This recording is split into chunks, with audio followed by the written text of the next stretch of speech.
नमस्कार, स्वागत है आप सभी का न्यूज़ 18 के डिजिटल प्लेटफॉर्म पर। आज बात करेंगे पड़ोसी मुल्क की। पाकिस्तान के कब्जे वाले कश्मीर यानी कि पीओके के कोटली में शांतिपूर्ण प्रदर्शन कर रहे नागरिकों पर पाकिस्तानी सेना ने गोली चलाई।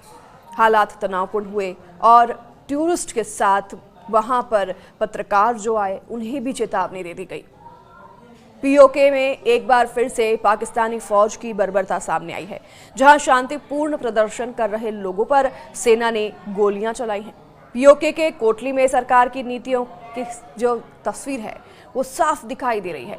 नीतियों के खिलाफ शांतिपूर्ण प्रदर्शन कर रहे आम नागरिकों पर अब पाकिस्तानी सेना गोलियां चलाने लग गई हैं। इतना ही नहीं, पत्रकारों पर भी और टूरिस्ट को भी निशाना बनाया जा रहा है कि ये खबर किसी तरीके से बाहर ना आ जाए। मीडिया पर वैसे ही पाबंदी लगा दी गई है, इंटरनेट वैसे ही बंद कर दिया गया है। अब पत्रकारों को भी निशाना बनाया जा रहा है और पीओके के क्षेत्र से दूर रहने की चेतावनी सभी पत्रकारों को दे दी गई है। पाकिस्तानी सेना की गोलीबारी के बाद से वहां के हालात काफी तनावपूर्ण हैं। ब्रिटेन के ब्रैडफोर्ड में रहने वाले Jammu Kashmir national independence alliance JKNIA के चेयरमैन महमूद कश्मीरी ने न्यूज़ 18 को इंटरव्यू दिया है। इस दौरान उन्होंने पीओके में चल रहे कत्लेआम पर बड़ा पर्दा हटाया है। बता दें कि पीओके में पाकिस्तान विरोधी प्रदर्शन तेज हो गए हैं और महमूद ने पाकिस्तान सरकार पर गंभीर आरोप लगाए हैं। उन्होंने क्या कुछ कहा है अपने इस बयान में, आपको सुनाते हैं, ये बाइट देखिए। मेरा मुतालबा है पूरी दुनिया से कि पाकिस्तान को इस जुल्म और जबर से रोके। हमारे कश्मीर के अंदर पाकिस्तान की सिक्योरिटी फोर्सेस जो हैं वो कत्लेआम कर रही हैं। दुनिया वाले नोटिस उठाएं और पाकिस्तान को रोकें। अगर पाकिस्तान को रोका ना गया तो ना जाने कितने और कश्मीरियों के जो है वो उनको कत्ल किया जाएगा, उनके घर बर्बाद कर दिए जाएंगे। इस वक्त पूरा जो है अपना पाकिस्तानी ज़ेर इंतज़ाम कश्मीर बंदूकों के साए में है। लोग खौफ की जिंदगी बसर कर रहे हैं और हमारी कोई बात सुनने के लिए तैयार नहीं। ब्रिटेन के ब्रैडफोर्ड में रहने वाले Jammu Kashmir national independence alliance JKNIA के चेयरमैन महमूद कश्मीरी ने बड़ा आरोप लगाया है।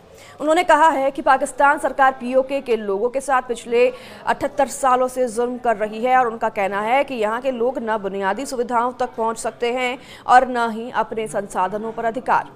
महमूद कश्मीरी ने न्यूज़ 18 को दिए इंटरव्यू में बताया कि पाकिस्तान सरकार यह प्रचार करती रही कि पीओके में प्रदर्शन भारत की फंडिंग से हो रही हैं, लेकिन सच्चाई यह है कि लोग अस्पताल, रोजगार और अपने संसाधनों पर हक जैसी बुनियादी मांगों को लेकर सड़कों पर उतर आए हैं। उन्होंने इतना भी कहा कि पाकिस्तान के इन आरोपों को लोगों ने जूते की नोक पर रखा।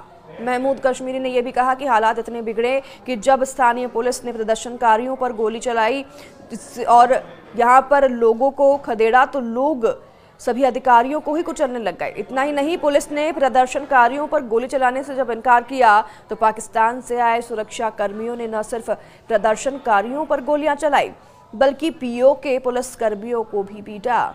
उनके मुताबिक पाकिस्तान की ओर से करीब 2000 सुरक्षा कर्मियों को पीओके भेजा गया था। तभी उन्हें अंदेशा हो गया था कि यह लोग कत्लेआम करने के लिए आ रही हैं। अब तक 15 से 20 लोग अपनी जान गंवा चुके हैं, 200 से ज़्यादा लोग घायल हैं। महमूद कश्मीरी ने यह भी कहा कि पीओके के प्रशासन में पाकिस्तान ने अपने अधिकारियों को बैठा रखा है और ये अधिकारी यहाँ के संसाधनों की लूट कर रहे हैं जिसे कि पाकिस्तान भेजा जाता है। उन्होंने ये भी आरोप लगाया कि सरकार की कोशिश है कि पीओके की आवाज़ को कुचला जा रहा है, इसलिए भारी संख्या में फोर्स तैनात की गई। उन्होंने कहा कि पाकिस्तान के प्रधानमंत्री शहबाज शरीफ ने एक कमेटी गठित की है जो पीओके जाकर बातचीत करना चाहती है, लेकिन उनके साफ शर्तें हैं कि पहले उन सुरक्षा कर्मियों को गिरफ्तार किया जाए जिन्होंने शांतिपूर्ण प्रदर्शनकारियों पर गोलियां चलाई। और उन्होंने ये भी कहा कि यह लोग दहशतगर्द हैं और इन्होंने पीओके में दहशत फैलाई है। जब तक इन्हें गिरफ्तार नहीं किया जाएगा तब तक बातचीत का सवाल ही नहीं उठता। तो पाकिस्तान संसद में भी आवाज़ दबाई जा रही है। महमूद कश्मीरी ने यह भी कहा कि पाकिस्तान के हुक्मरान हमेशा जम्मू कश्मीर की बात करते हैं लेकिन पीओके के लोगों पर हो रहे जुल्म पर चुप्पी साध लेते हैं। उन्होंने दावा किया कि सीनेट में भी इस मुद्दे के उठाने की कोशिश की गई लेकिन वहां किसी को बोलने तक नहीं दिया गया। महिलाएं और बच्चे खौफ में जी रहे हैं। उन्होंने बताया किस तरीके से पीओके में हालात बेहद खतरनाक है। महिलाएं और बच्चे भय में हैं, खौफ में हैं और इसी साए में जिंदगी गुजार रही हैं। वहां के लोगों को जीने का हक दिया जाए और पाकिस्तान अपनी फोर्स वापस बुलाए, ये उन्होंने मांग की। इंटरव्यू में उन्होंने आगे कहा कि हमारे हाथ में बंदूक नहीं है और यह शांतिपूर्ण प्रदर्शन है, लेकिन फिर भी उन पर गोलियां चलाई जा रही है। ब्रिटेन में विरोध प्रदर्शन करते हुए महमूद कश्मीरी ने बताया कि इस मुद्दे पर ब्रिटेन में भी विरोध तेज हो गया है। लंदन में पाकिस्तान दूतावास, बर्मिंघम और ब्रेडफोर्ड के पाकिस्तानी वाणिज्य दूतावास के बाहर प्रदर्शन किए जा रहे हैं। अब उन्होंने ये भी कहा कि अब तक ब्रेडफोर्ड में पाकिस्तानी मिशन के बाहर धरना देना शुरू हो गया है और अब ब्रिटिश सरकार से भी इस मुद्दे को उठाने की बात की जा रही है। अब पाकिस्तान सरकार ने इस गुस्से को दबाने के लिए पत्रकारों और सामाजिक कार्यकर्ताओं पर हमला बोलना शुरू कर दिया है।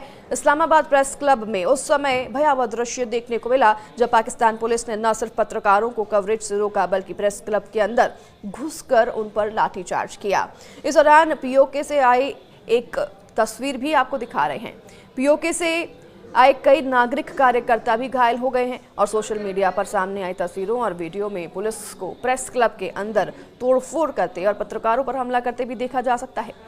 पाकिस्तानी सुरक्षा एजेंसी लंबे समय से मानवाधिकार उल्लंघन के आरोपों से घिरी रही है, तो पीओके में सेना द्वारा की गई फायरिंग में अब तक कई लोग मारे जा चुके हैं। स्थानीय लोगों का आरोप है कि सेना ने न केवल प्रदर्शनकारियों को निशाना बना रखा है बल्कि उनकी आवाज उठाने वाले पत्रकारों और एक्टिविस्ट को भी डराने धमकाने की कोशिश की जा रही है। इस घटना के बाद पाकिस्तान मानवाधिकार आयोग HRCP ने कड़ी प्रतिक्रिया की है। आयोग ने कहा कि हम इस्लामाबाद प्रेस क्लब पर पुलिस के हमले और पत्रकारों की पिटाई की कड़ी निंदा करते हैं। यह अभिव्यक्ति की स्वतंत्रता पर सीधा हमला है। हम मांग करते हैं कि तत्काल जांच हो और जिम्मेदार लोगों को सजा दी जाए। मानवाधिकार कार्यकर्ताओं का कहना है कि यह पाकिस्तान की गहरी राज्य व्यवस्था की एक और कोशिश है, इससे पीओके में हो रहे अत्याचारों को छुपाया जा सके। अंतर्राष्ट्रीय मंच पर आवाज अब उठेगी, इस पर भी चर्चाएं तेज हो गई हैं। विशेषज्ञों का मानना है कि पाकिस्तान सरकार की यह कार्रवाई अंतर्राष्ट्रीय स्तर पर उसकी साख को और भी नुकसान पहुंचाएगी।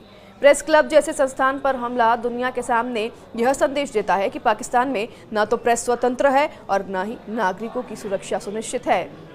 इतना ही नहीं, पीओके में जुड़े मुद्दों को पहले ही वैश्विक मंचों पर मानवाधिकार उल्लंघन के उदाहरण के तौर पर उठाया जा चुका है।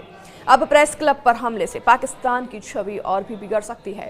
हालात और बिगड़ने का अंदेशा जताया जा रहा है। पीओके में चल रहे प्रदर्शन और इस्लामाबाद में पुलिस कार्रवाई से यह साफ है कि हालात और भी बिगड़ सकते हैं। विशेषज्ञों का कहना है कि अगर पाकिस्तान ने दमनकारी नीतियां जारी रखी तो पीओके की आवाज और तेज होगी और देश के भीतर अस्थिरता और बढ़ जाएगी। हमारी संवेदनाएं पीओके में प्रताड़ना झेल रहे उन सभी लोगों के साथ हैं जो अपनी बुलंद आवाज रख रहे हैं, प्रदर्शन कर रहे हैं।